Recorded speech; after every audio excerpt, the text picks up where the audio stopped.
आज हम physics lab में नया प्रैक्टिकल करने जा रहे हैं। तो ये हमारे फिजिक्स की लैब है, ये D1 बैच है। हम स्टार्ट करते हैं सिंपल पेंडुलम का एक प्रैक्टिकल। देखिए क्या सिंपल पेंडुलम का प्रैक्टिकल क्यों किया जाता है, तो सिंपल पेंडुलम के माध्यम से, ये हमारा सिंपल पेंडुलम है जिसके माध्यम से हम क्या करते हैं, L और T के बीच में, L और T के स्क्वायर के बीच में ग्राफ खींचते हैं। ठीक है ना, यहाँ इसमें M लिखा हुआ है, using a simple pendulum plot LT and LT square graph, hence find the effective length of second pendulum by using accurate graph. ठीक है ना, इसके लिए हमें अप्रेंटिस की क्या आवश्यकता होगी, तो देखिएगा अप्रेंटिस में हमें हमारे पास एक बॉब चाहिए, स्ट्रिप चाहिए, ठीक है ना, स्ट्रांग होनी चाहिए, ओके ना, मीटर स्केल चाहिएगा, ठीक है, और वर्नियर स्केल चाहिए, ठीक है, वर्नियर कैलिपर्स। चलिएगा हम प्रैक्टिकल शुरू करते हैं। तो इसका प्रिंसिपल क्या है, प्रिंसिपल के माध्यम से हम मान लें कि पेंडुलम की एक लेंथ L है और टाइम ऑफ पीरियड पेंडुलम का T है और हमारे पास ग्रेविटी G दे रखी है। तो प्रिंसिपल का एक सिद्धांत का एक फार्मूला होता है T बराबर 2 pi under root L upon G। अगर हम इसका स्क्वायर करेंगे तो T स्क्वायर बराबर 4 pi square L upon G। ठीक है ना, इससे हमारा L का फार्मूला आ जाएगा T square upon 4 pi square to G। तो ग्राफ के माध्यम से हम डायग्राम के माध्यम से समझे। मान के चलिएगा सिंपल पेंडुलम की एक रस्सी लगी हुई है, ठीक है ना, जिसकी लेंथ कैपिटल L है, ठीक है ना, लेंथ मान लेते हैं। तो और इसमें एक लोड के रूप में एक लोड लग रहा है mg, बॉब के माध्यम से लोड रहा है, लोड हमेशा नीचे लगता है और इसके साथ जब बटन होता है, जब सिंपल पेंडुलम को हम घुमाते हैं, छोड़ते हैं, तो 1 सेकंड के बाद 2 सेकंड इसकी पल्स को गिनते हैं। तो एक साइड जाएगा तो mg sin थीटा होगा और नीचे mg cos थीटा लगेगा। ये हमारे, इसके बाद हम थोड़े से पेज पर आते हैं। तो हमने पहले ही समझा दिया था। तो लोड नीचे mg और mg cos थीटा दो घटक हैं, लोड के दो घटक हैं mg sin थीटा और mg cos थीटा। अब हम क्या करेंगे, वर्नियर कैलिपर्स के माध्यम से जो बॉब है उसकी डायमीटर हम ज्ञात करेंगे। और सबसे पहले हम इस वर्नियर कैलिपर्स में क्या देखते हैं कि इसके जो पाठ्यांक है, यानी इसका शून्य त्रुटि है या नहीं। तो देखिएगा इसके जो कैलिपर्स की सेम टू सेम कर रही है, यानी पाठ्यांक हमारा जो इसकी त्रुटि आएगी वो शून्य आएगी। तो देखिएगा हम बॉब की डायमीटर निकालते हैं और बॉब के डायमीटर निकालने से पहले हम इसके एक लीस्ट काउंट वैल्यू देखते हैं। तो लीस्ट काउंट वैल्यू के लिए मैंने लिखा है कि least count for vernier callipers. तो वर्नियर कैलिपर्स का एक मैन स्केल की डिवीजन कम से कम 1 mm के बराबर होती है, 1 m सेंटीमीटर 1 m के बराबर होती है लगभग, ठीक है ना। और टोटल नंबर ऑफ डिवीजन अगर इसको गिनोगे, नीचे वाली लाइन गिनोगे, ये टोटल लाइन 10 होती हैं। तो हम 10 का इसमें क्या कर देंगे, डिवाइड कर देंगे। डिवाइड देने के बाद हमारे पास इसकी लिस्ट काउंट का मान, ये फॉर्मूला होता है S अपॉन n, और आ जाएगा हमारे पास मान 0.1 mm। यदि इनमें 100 का भाग देंगे तो हमारे पास सेंटीमीटर के रूप में 0.01 सेंटीमीटर प्राप्त होगा। ठीक है, तो हमारे पास लिस्ट काउंट आ गई। हम बॉब का क्या निकालते हैं, डायमीटर निकालते हैं। तो हम इसका डायमीटर निकालेंगे। डायमीटर के लिए हम इसको थोड़ा सा रख देते हैं, ठीक है ना।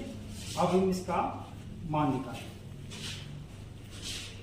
ठीक है ना। हाँ जी, तो हमारे पास इसका मान आ रहा है, मैन स्केल का मान 1.2 और 3 के बीच में। तो मैन स्केल की जो टेबल है का जो मैन स्केल का जो मान आया है वो है 1.2 और 3 के बीच में। तो मैन स्केल 1.2 है और लिस्ट काउंट के रूप में ये 4 नंबर की लाइन जुड़ रही है।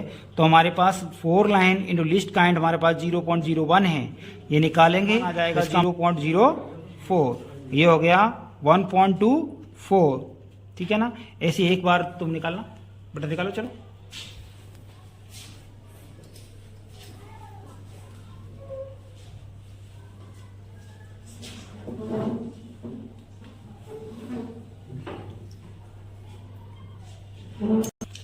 देखिएगा इसकी इन्होंने वैल्यू निकाली है, वो निकाली है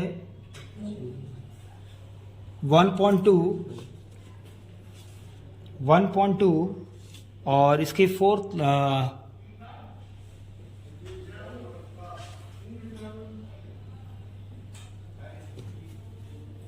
1 2 3 4 5 and 2 3 4 4 लाइन मिल रही है, 4 उस सेम टू सेम वही आया है 3.04, तो आ गया 1.24। एक बार और रीडिंग लेंगे।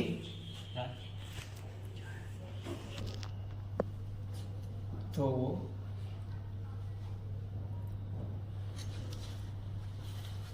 और इनकी वैल्यू आ रही है 1.3 और 23 मिल रहा है। तीसरी लाइन मिल रही है 0.01, ये आ गया 0.03, तो ये आ गया 1.33। अगर इसका मीन वैल्यू निकालेंगे, इसका मान आएगा, अगर हम मीन वैल्यू निकालें 1.227, तो लगभग हमारे पास 1.3 के आसपास इसका मान आ रहा है। अगर हम इसका रेडियस निकालें इसकी डायमीटर की, तो 1.3/2 यानी 0.65 आ जाएगा, तो हम लगभग 0.7 के आसपास मान लेंगे, ठीक है ना। अब हम वर्नियर कैलिपर से देर हमारे पास बॉब की क्या पता चल गया, हमें डायमीटर पता चल गया, उसकी रेडियस पता चल गई। अब हम सिंपल पेंडुलम के माध्यम से सिंपल पेंडुलम के पास चलते हैं और कंपन के लिए मान इसके ज्ञात करते हैं और फिर इसका ऑब्जर्वेशन लेते हैं। चलिएगा, इधर आ जाइएगा।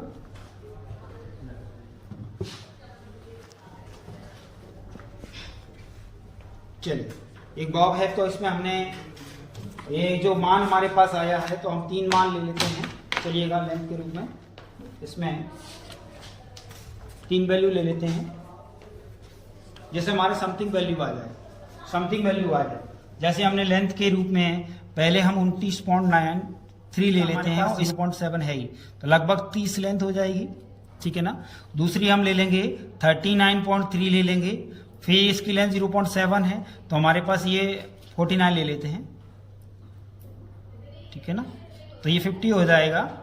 इसी प्रकार हम एक 10-10 करके बढ़ा लेते हैं, 40 ले लीजिएगा, तो 39.3 ले लीजिए, तो ये आपका 40 हो जाएगा। और इसके बाद एक और वैल्यू लेंगे, तो 49.3 ले लेंगे, तो ये हमारे पास 0.7 मिल जाएगा, तो ये 50 हो जाएगा। एक रीडिंग और ले लेंगे 59.3, 0.7 से हमारे पास ये हो जाएगा 60 हो जाएगा, ठीक है ना। इस लेंथ के साथ हम पहले स्केल पे इसको थोड़ा मार्क कर लेते हैं, है ना। तो पहले हमारे पास 29.3 चाहिएगा,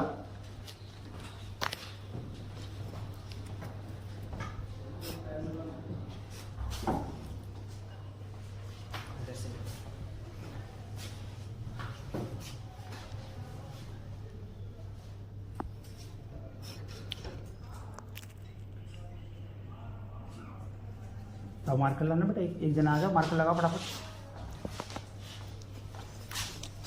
29.3, 29, 1 2 3 यहाँ, ठीक है ना, ये मार्क लग गया है आपका, ठीक है ना। पॉइंटिंग का अब यहाँ पर एक जो सेंट लंबाई है, यहाँ पर भी हम क्या ले लेते हैं, थोड़ा सा मार्क लगाना बेटा इधर, ये बराबर समथिंग रहना चाहिए, लगाओ। ये हमारा मार्कर लग गया है, ठीक है ना। अब हमें क्या करना है, इसको वायर के माध्यम से हम स्टॉप वॉच देखेंगे, तो हम क्या करेंगे, इस बॉब के एक चक्कर यहाँ से लेकर के यहाँ का लौट के यहाँ एक चक्कर को, उसको एक चक्कर बोलते हैं, एक साइकिल बोलते हैं। ऐसे हम 20 साइकिल देखेंगे, ठीक है ना। हम कितने पे देख रहे हैं अब इस समय 29.3 यानी, और रेडियस इसकी आ गई हमारे पास 0.7 यानी 30 के लिए हम देख रहे हैं। तो हम स्टार्ट करते हैं, कम से कम इसको यहाँ तक पढ़ लेते हैं, फिर मैं इसको छोड़ दूंगा, 20 काउंट करूंगा, ठीक है ना। जो समय होगा वहां से काउंट करके हम ऑब्जर्वेशन टेबल में लिख लेंगे। देखिए, एक थोड़ा सा पीछे सटिएगा, पॉज कर दीजिए, वापस स्टार्ट करिए, रीस्टार्ट, कोई बात नहीं। देखिए करिएगा, 1 2 3 4 5 6 7 8 9 10 11 12 13 14 15 16 17 18 19 और 20। चलिए, इसमें कितना टाइम लगा 23.5 सेकेंड, लगभग 24 सेकंड हो गई, 24 सेकंड हो चुकी हैं लगभग, 2.3.5 लगभग 24 सेकंड के आसपास, ठीक है। इसको 24 मान लेते हैं, लगभग 24 हो गई, ठीक है ना। समथिंग में आंसर आ जाएगा, नहीं पॉइंटिंग में ज़्यादा आंसर आएगा, ठीक है। 24 सेकंड हो गई, ठीक है ना। नेक्स्ट हम इसका लेंथ बढ़ाते हैं और यहाँ पर इसके मार्क रखते हैं और इसको हम थोड़ा सा बढ़ाते हैं, चलिएगा। अब हमें क्या करना है, इस लेंथ के लिए हमें क्या करना है, 10 बढ़ाना है। और हमारा मार्क ये था, तो यहाँ से 10 पर मार्क कर देंगे, हर बार 10-10 बढ़ाएंगे, ठीक है। हमें 10-10 बढ़ाना है, यहाँ मार्क लगाइए बेटा।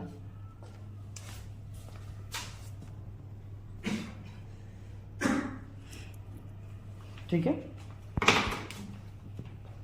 यहाँ पर आ गए।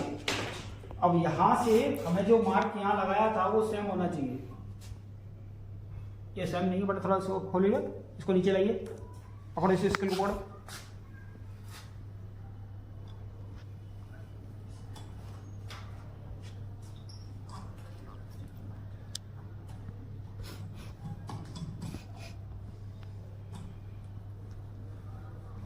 ठीक, चलिएगा। फिर 20 बार करेंगे, 1 2 3 4 5 6 7 8 9 10 11 12 13 14 15 16 17 18 19 और 20। चलिए नोट कर लो, 26 सेकंड, 26 सेकंड हो गया, ठीक है ना। नेक्स्ट तीसरा स्टेप के लिए हम फिर 10 बढ़ा लेते हैं, इसे हर बार 10 बढ़ाएंगे क्योंकि कम चलता रहेगा। चलिएगा,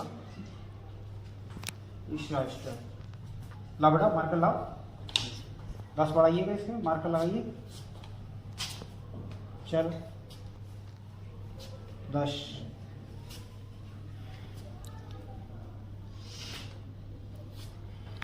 चल ओके। अब हमें क्या करना है, यहाँ पर जो मान है उस हिसाब से लगना है, इसको पढ़ो, ठीक है ना। अब मैं थोड़ा सा इसको थोड़ा ऊपर लेता हूँ,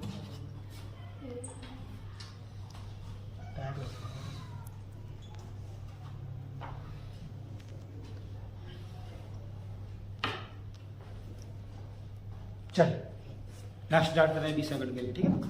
20 कंपन कराते हैं, देखिएगा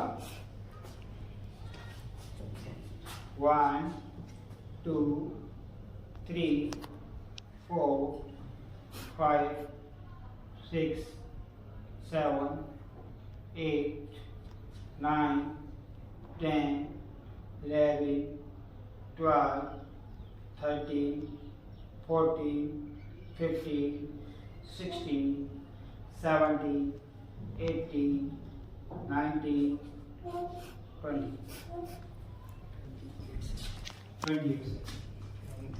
हर बार 2 सेकंड 3 सेकंड का अंतर आ रहा है, हर बार 3 सेकंड का अंतर आ रहा है, ज़्यादा नहीं, सही।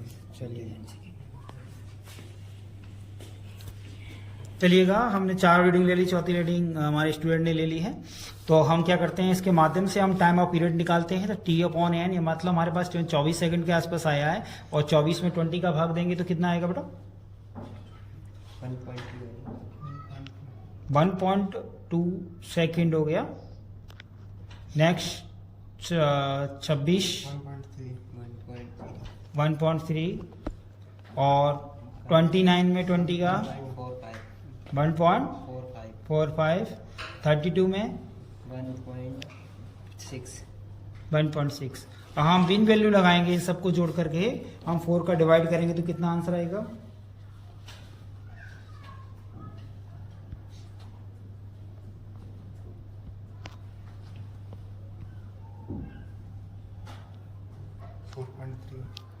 4.3, और हमारे पास ये मीन वैल्यू आ गई, ठीक है ना।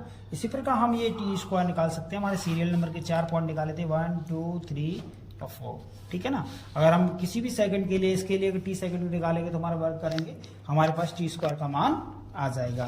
तो हमारे पास ये टी मान आ गया, इसकी टी की वैल्यू आ गई, एल का हमारे पास मान है ही, कैपिटल एल का मान है ही, तो हमारे एल और टी के बीच में हम ग्राफ खींच लेते हैं, ठीक है ना। जो वैल्यू आई है हमारे पास, तो उसमें ग्राफ के माध्यम से हमारा फॉर्मूला हो जाएगा। तो हम मान लीजिएगा टेबल के आधार पर इसको लेते हैं, चलिएगा। तो हम एक बॉक्स के जो वैल्यू है हमारे पास लगभग हम 30 से स्टार्ट किया है, तो 10 का एक बॉक्स में मान लीजिए 10 का मान लीजिए एक बॉक्स, ठीक है ना। और वाई एक्सिस पे भी हम क्या मान लेते हैं, 1 सेकंड मान लेते हैं, कम से कम 1 बॉक्स बराबर मान लेते हैं 1 सेकंड के आसपास, ठीक है ना। चलिएगा, तो ये हो गया आपका 30 सेकंड, 40 सेकंड, या हम 10-20 से चालू करें तो आगे बढ़ जाएगा। 40 सेकंड, 50 60 सेकंड, चलिएगा। और इसके बाद सेकंड की बात करें तो हमारे पास सेकंड में 1.2 सेकंड के आसपास आ रहा था। तो हमारे पास सेकंड के लिए यह 1, इसके बाद ये 2, इसके बाद 3, इसके बाद 4। अब मान लीजिए देखिएगा हमारे पास वैल्यू 1.2 आ रही है, तो 1.2 लगभग यहाँ होगी 30 पर, यहाँ पर होगी, ठीक है ना। इसी प्रकार हम एक बार 1.3 आ रही है, और उसके बाद 1.4, ज़्यादा ऊंचाई पे नहीं है, 4.5, 50 पर 1.4, लगभग जो स्केल का जो स्केल जो हमारे वैल्यू निकालते हैं तो वो लगभग इससे सीधे ग्राफ के रूप में आएगी वैल्यू, ठीक है ना। तो हमारे जो ग्राफ है ना, इन दोनों के बीच में कैसे आएगा, सीधे वैल्यू के रूप में, ठीक है। धन्यवाद।